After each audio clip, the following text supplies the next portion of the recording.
Hello YouTube, it's Marcus, and welcome back to the channel. Today we have a special unboxing of the Series 2 Akedo Battle Giants bundle, pre-ordered from Amazon. In each bundle pack you receive 2 of the hanging packs you normally see in stores. This bundle contains Scratch-atron, and as seen in episode 14, Tonk. We can see that the controllers are really massive, and let's do a side-by-side comparison with one of the Series 2 Akedos right here. Wow, a little bit extra taller. Let's see what they look like after we unbox them and get them on their controller.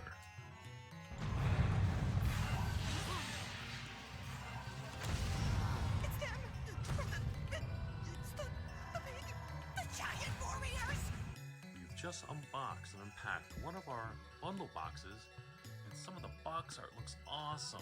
Take a look at Kronk fighting against Prideheart. They actually used some metallic ink in order to print some of this box. And the next box is actually of Scratch-atron. Look at that, he's fighting against Glitchblade. I don't think Glitchblade stands a chance. But let's take a look at some of these giants. First we have Tonk, who has a 9-4 stat split, 9 HP and 4 damage. Wow, but it costs 9 in your lineup. So, let's see how he actually punches in action. Looks like he's a high hitter with a lot of hook shots. Let's see from the top down through and see how much range he has. Looks like on the return, he also is able to throw a punch, which makes him a more formidable opponent against players who actually don't want to get into a compromising situation, because he can actually hit on the return when the default Akedo warriors are in their standard positions. So, how the mechanism works is the armor is set in on a spring that pushes against the head and has a recessed catch on the back. So, requiring 2 hits. As soon as the opponent hits against Tonk, the spring-loaded mechanism in the head will make the armor pop up. And again, subsequent hit will make him split strike. The rules do say that he has to reapply armor every round, so he gets twice the amount of HP that normal characters would have. So that's pretty cool. But the one I think is cooler is this. Looks like a mecha Gundam, actually being piloted by a cat. With 4 arms that actually spin independently of each other. I think it uses the torque from spinning in order to be able to actuate all 4 of these arms. So, similar fashion, a single hit to the chest will make the armor pop up. And look at him. He looks like he's large and in charge. Well, let's take a look at how his arms work while they're in action. First in front of the camera, and while he's on table, maybe battling against other Akedos. So, check out this wind rule action. Suppose he has a force field, and you can't penetrate it. Pretty cool. Gotta pin him up against some of our new Akedos in Series 2 and see how that battle goes. Well, what do you think is gonna happen if I pair up 2 giants to battle each other? Ready? Fight! Split strike! Ooh, double armor off. Who's gonna win? Oh, wow. Tonk takes the first one. So, again, reapply armor. And I believe the inner armor is interchangeable between Akedos. Actually, take a closer look.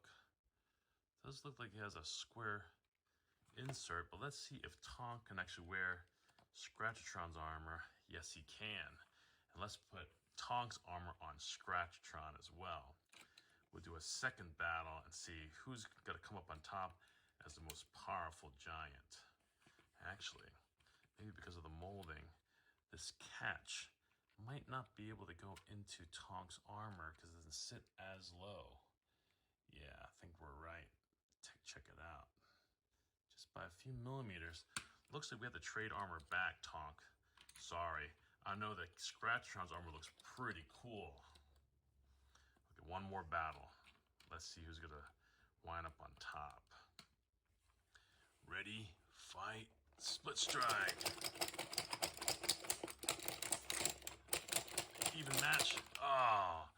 1-for-1. It does look like these giants are evenly matched between each other. But how do we think they might fare up against one of the OG Akedo Ultimate Arcade Warriors? Let's pick someone from our lineup, maybe fighting against our strongest puncher. A lot of you guys said this guy was OP in our last video. This is Phantomu. Again, look at that reach on that arm. Yeah, let's see how he does against Tonk. And then we'll put him up against Scratch-atron as well. Here we go.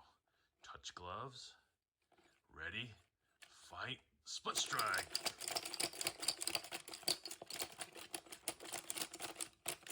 Oh, wow. Looks like Phantomu's got it. Let's do one more round and see how he fares against Tonk. Ready, fight, split strike. Ooh, double split strike. It looked like the armor popped off at the same time he was split strike. We'll have to go back in slow motion to see exactly what happened. Now let's see how Phantomu fares against Scratch-atron. Here we go.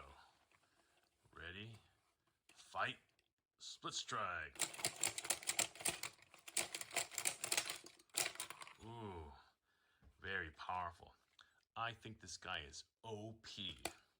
And now, let's examine to see what the controller actually does and if the original controllers are far better than these new ones. So, here's the new controller as compared with some of the older ones. A lot of extra extension, but still the same height to allow all fighters to use either or and still be able to join the fight. So this one, as the rules indicate, do not recommend that you smash in order to turn it, but I wonder if you have more control or less control. As you can see, it's not turning all the way. Maybe it's turning slowly. It catches them maybe on itself, but what do you think is going to be better? This might be better for younger players to just maybe hold down and press as fast as you can versus this pulling action. But this one's got a secret move, and as you can see, we have one character in this lineup that can actually take advantage of the joystick, but that'll be for another video. So let's see how the character works on this new controller. We'll see against Queen Sugar, against Phantomu. Ready, fight, split strike. I'm not sure if these flail weapons are really good, especially with Phantomu. As you can see, after he punches, he pretty much blocks his entire split strike zone with his fireball fist. But let's see what we got.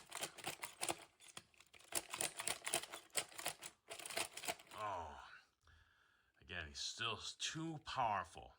We'll have to put him up in a match against Bruce Lee, a rematch, to see how that goes. Well, you saw it here. The new Akedo Series 2 Battle Giants. Look for them in stores at Target and Walmart. I heard from a fellow acquaintance that they're now popping up, and she was able to secure one of the new drill giants. This other box will maybe have a look and see if we can maybe make our own custom giants, but that'll come in another video. And as always, stay true to yourselves and keep hunting down those rare Akedos. Stay tuned for a video on the upcoming bonus stats seen on the back of a lot of these Akedo coin bases. Until next time.